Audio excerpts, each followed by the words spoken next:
I would like to zoom out on this one problem. Biden's national drug control strategy is 150 pages. The words God and faith are not mentioned one time. People need a purpose to be happy.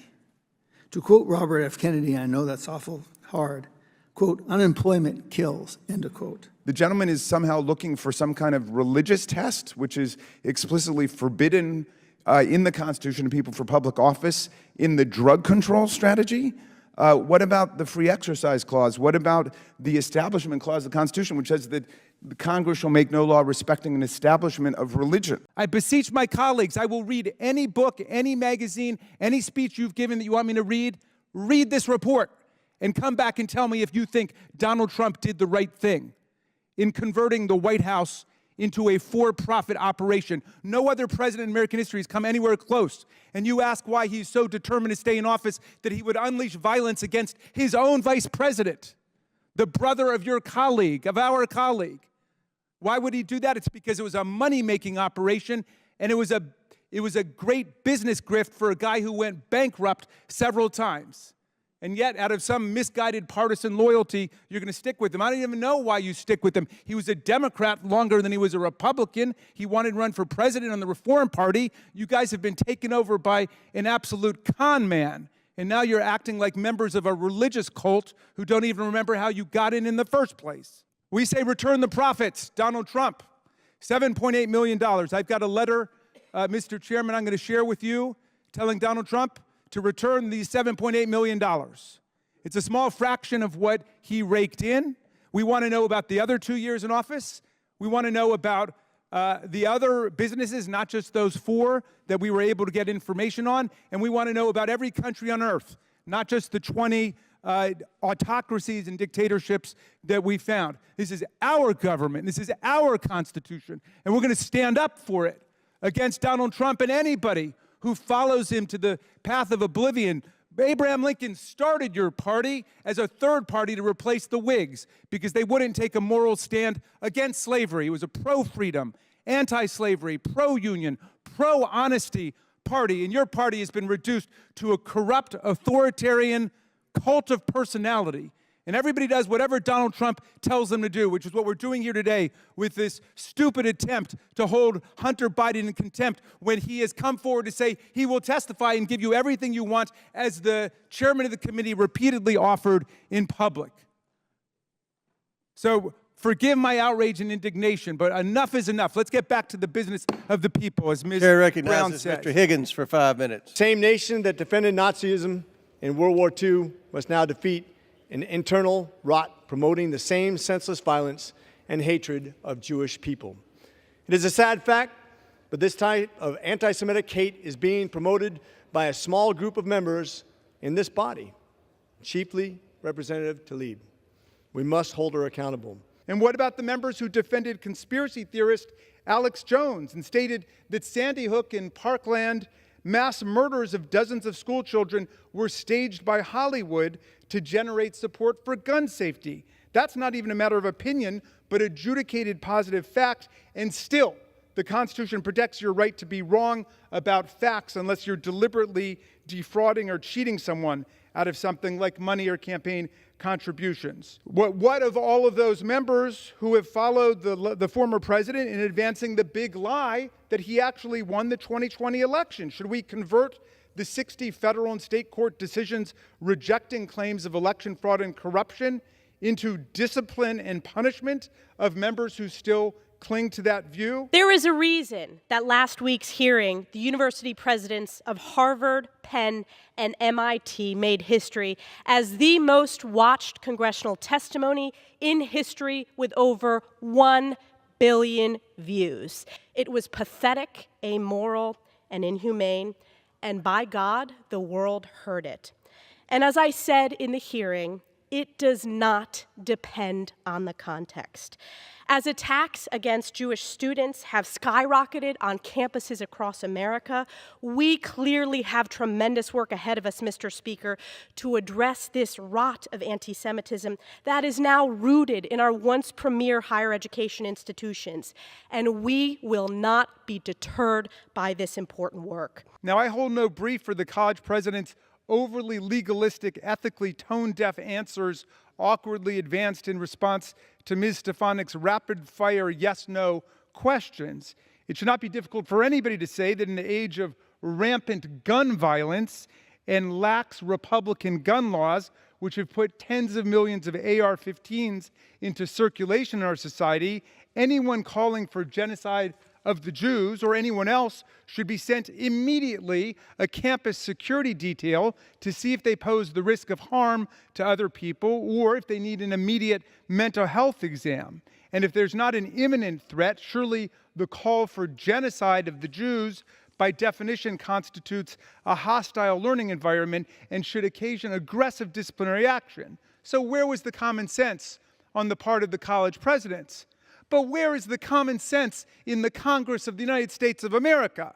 Calling for the resignation of private individuals at private universities would be a dramatic and unprecedented departure for the U.S. Congress, which has never before voted to tell a college president to resign. Before we affix this lifelong stigma, reproach, and dishonor on a private citizen, do you think perhaps we should offer them some kind of due process? The kind of due process that even George Santos got and that Donald Trump is getting all over America right now for his 91 federal and state felony charges? I rise to oppose this resolution, which to my knowledge would mark the first time in American history that the House of Representatives would vote to tell private college and university presidents to resign. I want all of my colleagues to think very seriously about what this means for us today and in the future.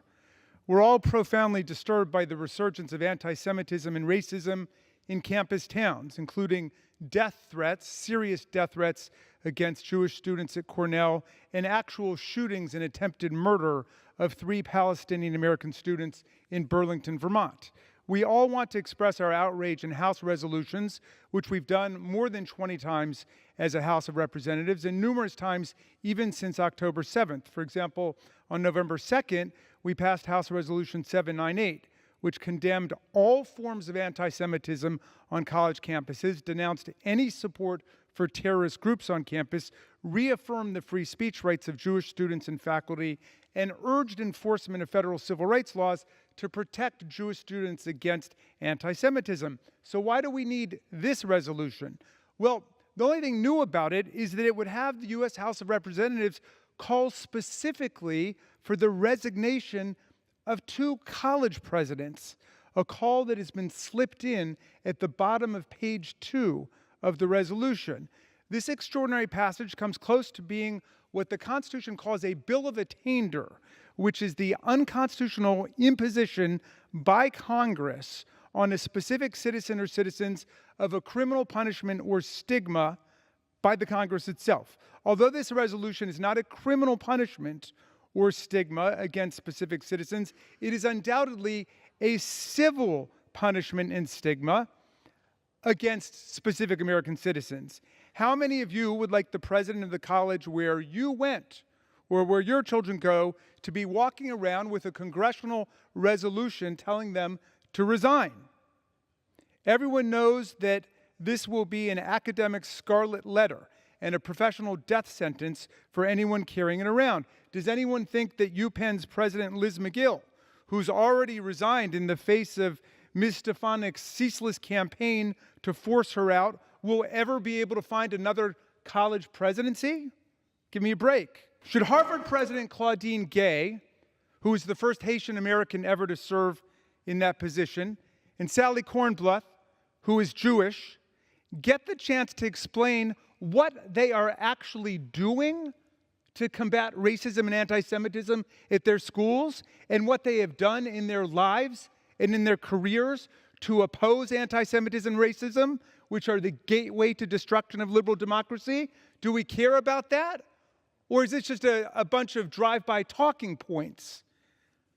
Is it relevant that the Harvard and MIT boards have made unanimous statements affirming the leadership of their 2 college presidents? Are we saying that their boards don't matter or they are indifferent to anti-Semitism? And the leaders of the Freedom Caucus know better than the Jewish president of MIT what anti-Semitism is? Now, I know these two were the presidents testifying before Ms. Stefanik, but are we sure that these two are even the worst in the country when it comes to bias and discrimination? Is this a one-shot deal, or, as Ms. Stefanik promises, is this just the beginning? Are we going to go through all the college and university presidents in America? And what about the CEOs of the businesses? Maybe they are not performing to her satisfaction either. I was just making the point that our colleagues who are arraigning Mr. Biden today on charges that he has not rendered 100% compliance, allegedly with a subpoena, are standing by Republican colleagues who've rendered 0% compliance with their subpoenas, including Mr. Jordan, Mr. Biggs, and Mr. Perry, when they have material information about the violent attack on the Capitol, the Congress, and the Vice President of the United States on January 6, 2021. In any event, for the last 11 months, the chairman has repeatedly refused offers from Hunter Biden and his attorney to meet with the chairman and his staff and with members of this committee. On February 9th, just one day after the chairman's first letter to Hunter Biden, Mr. Biden's lawyer responded and offered Chairman Comer to, quote, sit with you and your staff, including the ranking member and his staff, to see whether Mr. Biden has information that may inform some legitimate legislative purpose and be helpful to the committee. The chairman never responded. Speaker, thank you. I have images of 3 politicians in my office: Abraham Lincoln, Robert F. Kennedy, and Samuel F. Bellman, who was the first Jewish person ever elected to the Minnesota legislature, a great champion of civil rights and civil liberties in the Constitution and of the creation of the State of Israel, the Jewish democratic state, in 1948. And he was my grandfather. He was elected at a time of terrible anti-Semitism. Not unlike today, Minneapolis was actually called the anti-Semitism capital of America. And my grandpa told me a story I'll never forget. The Democratic Farm Labor Party and Republican caucuses both had their annual retreats at a country club that did not allow Jews or blacks to enter. My grandfather complained privately to the speaker about the fact he wouldn't be able to go to his own retreat, and the speaker apologized but said that it was a tradition. So my grandfather, the only Jewish person in the chamber, spoke on the floor about anti-Semitism, and he was booed and jeered at, and members left as he tried to speak. When the minority leader asked me to manage our time today, I thought about my grandfather and how he must have felt on that day. So I rise here not in spite of the fact that I am a Jewish American who supports the Constitution and the Jewish democratic state and hates all the anti-Semitic tyrants and terrorists of the world, from Putin in Russia and Mohammed bin Salman in Saudi Arabia to Hezbollah and Hamas. I am here because of these things and because of everything that I believe in and stand for. At this moment when democracy is under siege all over the world, America must stand tall for the Constitution of the United States, and this resolution is about one thing and one thing only: the punishment of speech.